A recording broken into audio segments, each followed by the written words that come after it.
So imagine walking down a street in a city that just feels like it has completely exhaled, like it just stopped breathing entirely. Oh, wow. Yeah, that's a bleak picture. Right. It's the late 1970s. The sky above you is this permanent, heavy gray. And you're just surrounded by these husks of industrial factories. Just towering brick chimneys that simply don't smoke anymore. Exactly.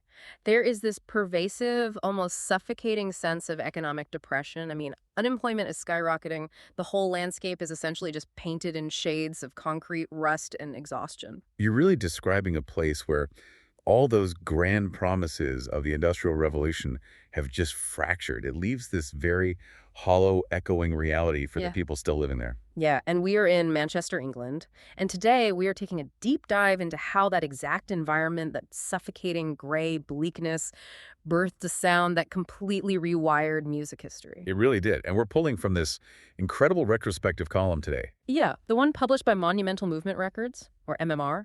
They've laid out the evolution of what became known as the Manchester sound. Right, specifically tracking that dramatic, almost unbelievable transformation of the post-punk band Joy Division into the electronic dance pioneers' New Order. Which is wild because it's a transition that, if you just look at it purely on paper, seems like it defies all musical logic. Oh, absolutely. I mean, you have a band known for the darkest, most introverted rock music imaginable, and they somehow metamorphoses into the architects of global neon-lit club anthems. It's crazy. So the mission for us today, and for you listening, is to really look past the standard band trivia.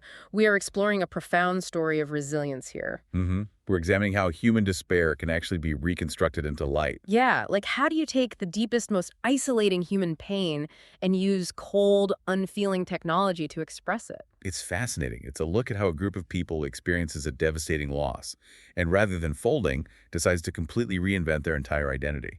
Exactly. And this isn't just a standard rock and roll biography, right? Like about a band replacing a lead singer and moving on. Not at all.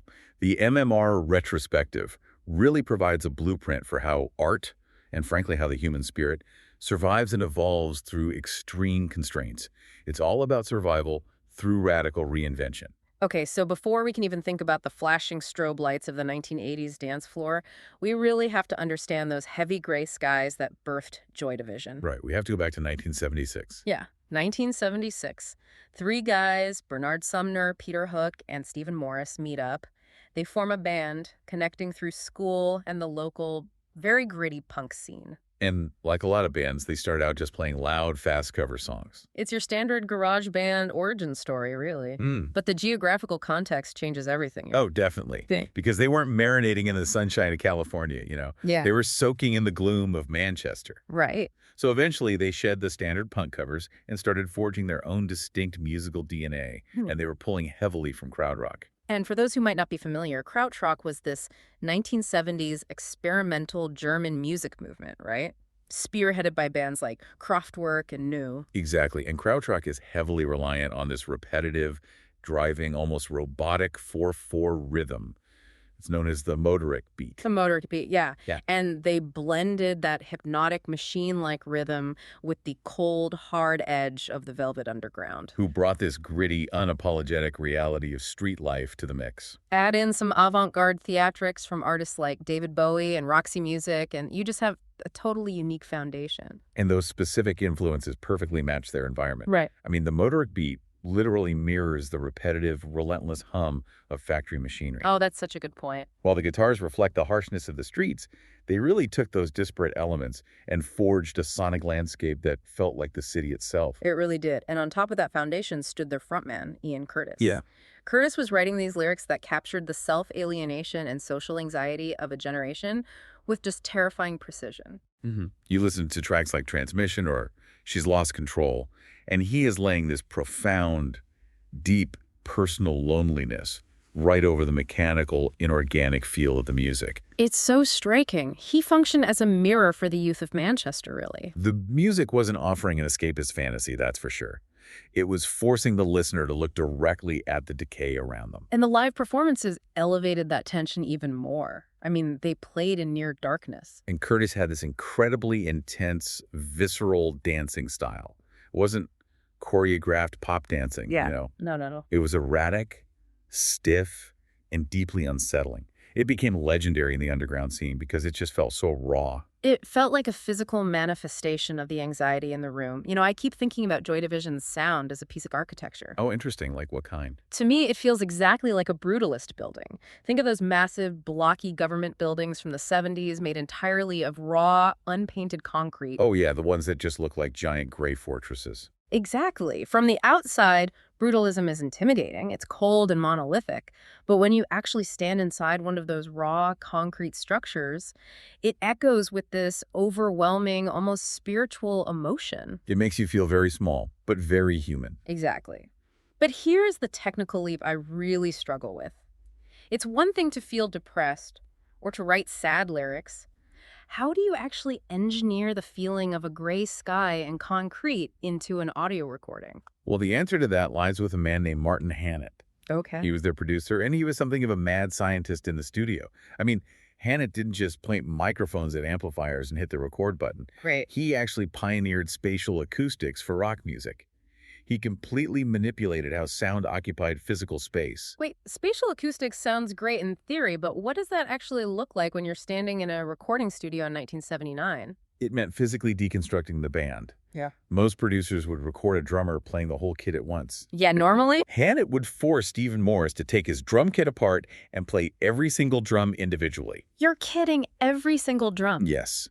He'd record the snare drum by itself, sometimes putting the drum in a toilet or on the roof, just to capture the weird, unnatural echoes of that specific space. That is wild. And then he utilized a brand new piece of technology at the time, these early digital delay units, specifically the AMS-DMX 1580S. Okay, so he's using early digital computers to mess with the echoes. Exactly. He was feeding the drum sounds through these digital delays to create artificial rooms that didn't even exist in reality. Wow. It made the drums sound like they were echoing across a massive empty warehouse. And on top of that, he took Peter Hook's bass guitar and placed it in what the retrospective describes as a three-dimensional space. Because usually the bass guitar is just a muffled, heavy thump buried at the bottom of a track to keep time, right? Right. But Hannett brought it all the way to the front. He equalized it so it sounded bright and piercing, making it the lead melody instrument. It literally felt like the bass was physically vibrating around your head. So he wasn't just recording their instruments, he was recording the physical space between them. Exactly. He captured the literal coldness of the Manchester environment and pressed it straight into the vinyl. The production created this incredible sense of isolation. Every instrument sounded like it was playing alone in the dark, even though they were all playing together. They developed this incredibly taut, cold, tense sound. But, that tension wasn't a theatrical costume they put on for the stage. No, it wasn't. It was a terrifyingly accurate reflection of Ian Curtis's real internal battles, and those battles were pushing him toward a sudden, tragic breaking point. Yeah, Curtis suffered immensely from epilepsy and severe depression. There was this terrible, tragic paradox at the center of his life and career. Because his illness, the violent seizures, deeply impacted his live performances, right? Right. The strobe lights and the sheer physical exertion of the shows would often trigger his epilepsy on stage. Yeah. It made it physically dangerous for him to even perform. And the heartbreaking part is that the crowd sometimes couldn't tell the difference between his intense, erratic dancing and an actual medical emergency. It's chilling to think about. It really is. And the audience's reaction to that raw, dangerous suffering only deepened the music's allure, which is just an incredibly heavy burden for a young man in his early 20s to carry. Not to mention his personal life was also fracturing at the same time. Right. He was trying to balance the intense, exhausting demands of a rising band with his marriage to his wife, Debbie. And compounding all of that pressure was the immense guilt of a secret affair. The lyrics felt real because the pain behind them was absolute reality. Which all culminated on May 18th, 1980.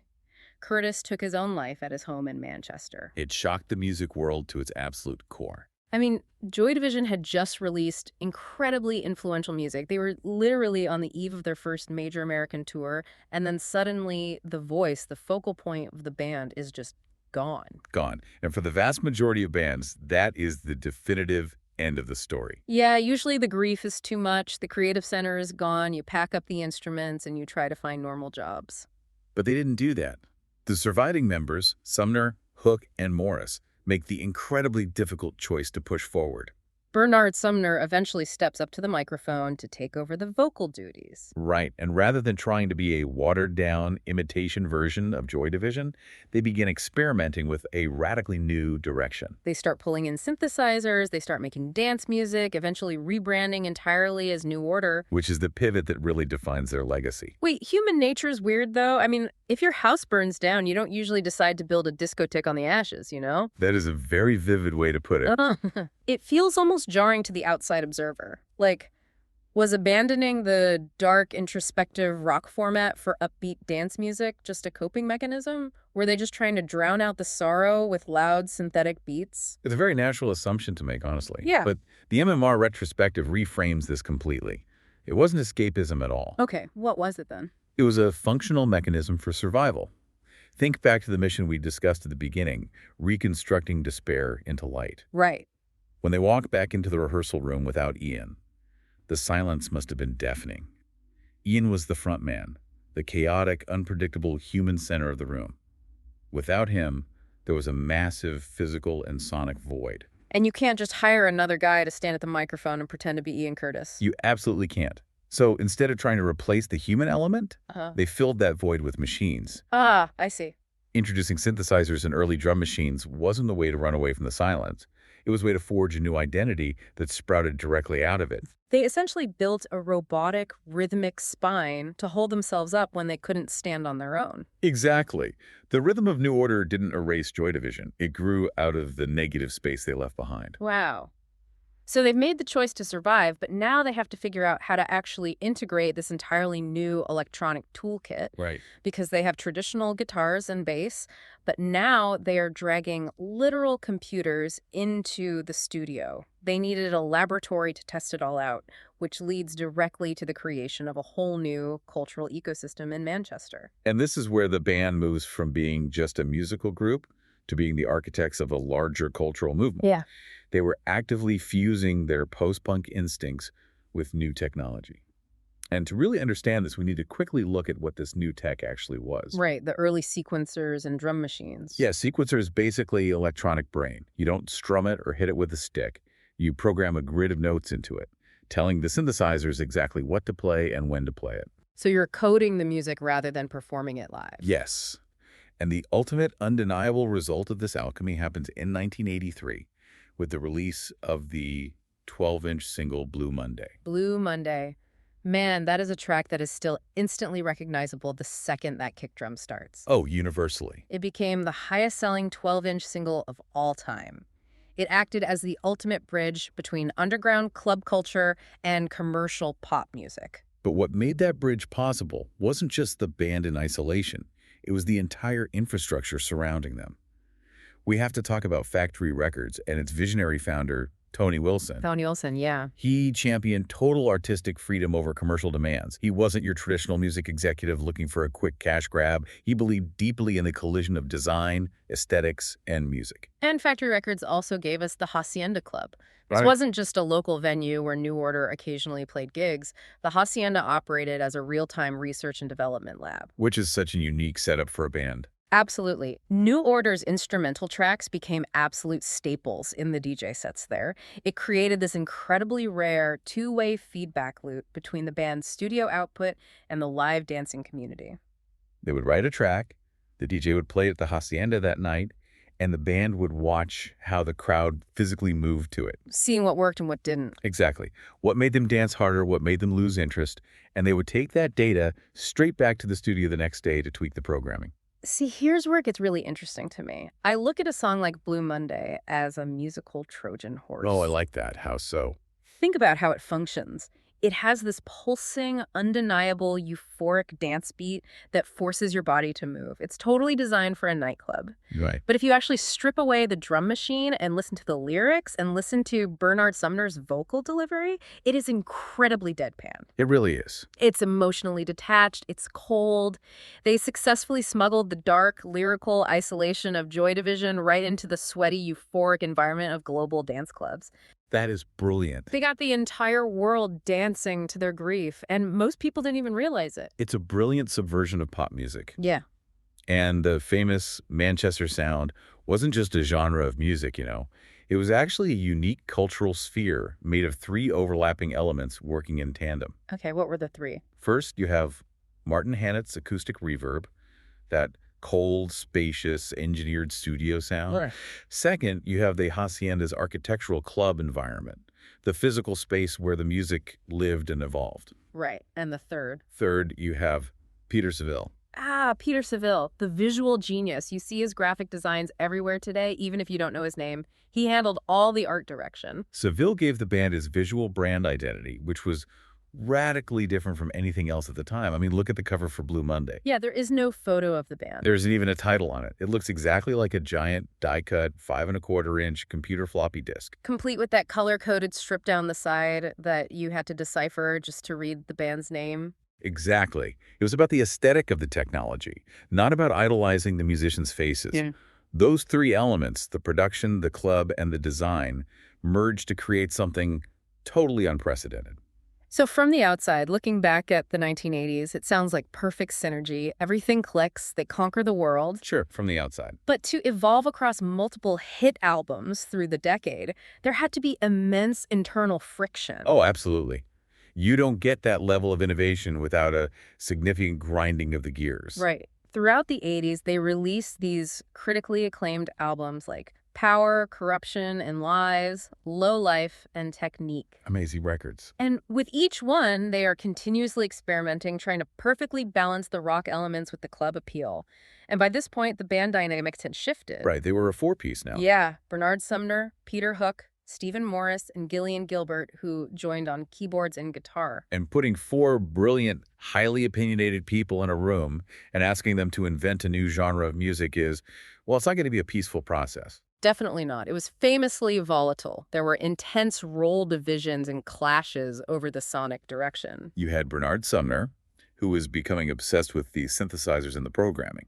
He wanted to push further into electronic dance music. And on the other hand, you had Peter Hook, who was fundamentally a rock bassist. Exactly. And he would get incredibly frustrated because the synthesized bass lines were crowding out the frequencies of his actual bass guitar. They were literally fighting over sonic real estate in the audio mix. Man, that friction could have torn them apart. But it actually acted as the engine of their creativity, didn't it? It really did. Because it forces you to justify your choices. If everyone just nods and agrees, the music gets complacent. It reminds me of tectonic plates, honestly. When you have two massive continental plates grinding against each other, it is a slow, violent, incredibly high-pressure process. You get earthquakes. But that exact friction is literally what pushes the Earth upward to create entirely new mountain ranges. Exactly. The tension builds the landscape. That's a really great way to visualize it. And they weren't just fighting with each other. They were physically fighting the machine. Oh, right. Because we think of computers today as perfect, quantized, reliable tools. But in the early 1980s, technology like MIDI, which stands for Musical Instrument Digital Interface, the protocol that allows synthesizers to talk to each other, was in its absolute infancy. It was notoriously buggy. Extremely. Like, the machines had a mind of their own. They did. A slight change in the room's temperature or humidity would throw an analog synthesizer completely out of tune. Oh, wow. They would string a sequencer to a drum machine for a live show, and suddenly the sequencer would glitch and start playing the song at double speed or just stop entirely. Which is terrifying when you're standing in front of 10,000 people. Exactly. But instead of panicking or walking off stage, the band was constantly forced to adapt. When the machines broke down, Hook and Sumner would have to rely on their punk roots and just start furiously improvising on their guitars to cover up the silence. That's amazing. That unreliability of the technology actually forced human expressive power back into the rigid electronic music. It kept the music bleeding and alive. They had to wrestle the technology to make it swing. Yeah. And looking at their lasting legacy, it is just staggering. Joy Division heavily influenced the entire goth and post-punk movements, creating a template for introspective guitar music. Meanwhile, New Order basically took an eraser to the boundary between pop music, rock, and the underground club scene. They blurred those lines so thoroughly that modern music doesn't even recognize the boundary anymore. Which brings us back to a phrase from the retrospective, a strange fusion of temperature. I love that phrase. You have the intense, undeniable human pain of their history fused permanently with the precise technological coldness of the machines. Yeah. Their journey proves something profound about art. It proves that hope and those joyous world-conquering dance states can sometimes only be authentically produced by people who have had to navigate their way through profound tragedy. The euphoric light of New Order shines so brightly precisely because it was born in the absolute darkness of Joy Division. Beautifully said. So what does this all mean for us today? Let's bring this back to you, listening right now. We've gone on this incredible journey from the gray industrial decay and internal darkness of a 1970s city all the way to the pulsing, neon-lit, global electronic waves that still dictate the rhythm of modern dance floors. The tragedy of Ian Curtis wasn't erased. It was the foundational bedrock upon which a completely new kind of light was constructed. And that is the ultimate takeaway here. Think about your own life, your own career or creative pursuits. Right. Think about your moments of intense constraint or friction or even profound loss. When the old way of doing things is suddenly irrevocably gone, it doesn't have to be the end of your story. No, sometimes taking a completely different set of tools, like dropping a familiar, comfortable guitar and picking up a rigid, complicated drum machine, is exactly the shock to the system that is needed to force you to find a new voice. Survival sometimes demands radical reinvention, and that reinvention might just be the thing that changes the world. The MMR retrospective ends with a really beautiful image of the present day. It notes that right now, in the spinning of vinyl records in a collector's bedroom and in the digital algorithms of a Spotify playlist, both Joy Division and New Order coexist perfectly. That's so true. The past and the future, the darkness and the light are playing at once. So consider your own journey. What past failures or what ghosts are secretly acting as the foundational rhythm for your current successes? I love that question. If, as the famous Joy Division song goes, love will tear us apart, what is the completely new rhythm you are using to put yourself back together?